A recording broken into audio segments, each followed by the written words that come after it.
दिव्यम की मां बार बार राधिका को उसके मोटे होने के कारण मार रही है ताने। जी हाँ दोस्तों, टीवी सीरियल मन अति सुंदर के एपिसोड में आप देखेंगे जब राधिका का गृह प्रवेश हो रहा होता है, सुजाता राधिका की आरती करते हुए थाली को नीचे गिरा देती है। राधिका को अपनी बहू न मानने से इनकार कर देती है। दिव्यम भी राधिका से अपना गठबंधन खोल लेता है, इस शादी को न मानने से इनकार कर देता है। दरअसल ये केवल सुजाता का एक सपना होता है।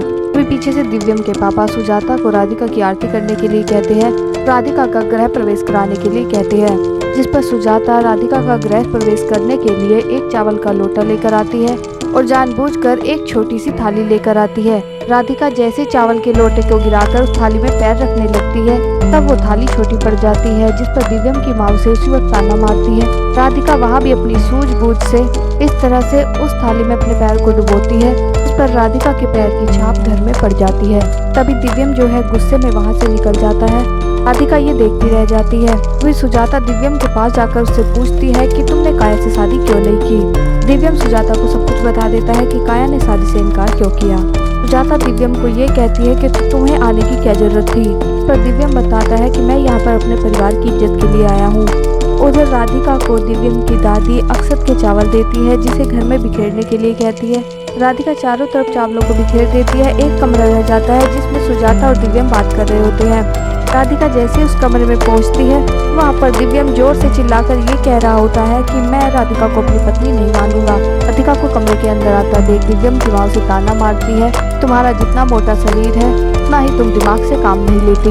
अब राधिका अपनी सफाई में यही कहती है कि ये दरवाजा गलती से खुल गया। उधर राधिका जब अपने कमरे में सोने के लिए जाती है, दिव्यम वहाँ पर गुस्से में आकर अपनी चादर लेकर सोफे पर सो जाता है। बेचारी राधिका दिव्यम के चेहरे की तरफ को देखती रह जाती है।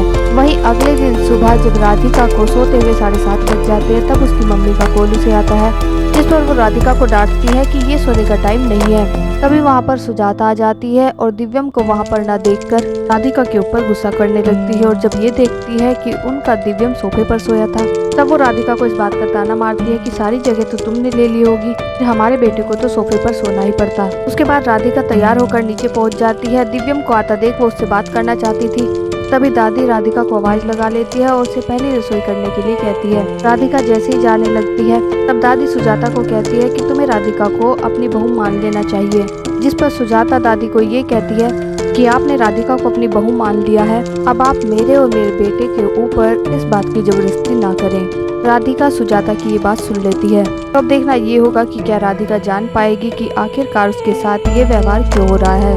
तो दोस्तों आपको क्या लगता है, कमेंट करके बताएं। जानकारी पसंद आई हो वीडियो को लाइक करें, शेयर करें, चैनल को सब्सक्राइब करना ना भूलें। Thank you.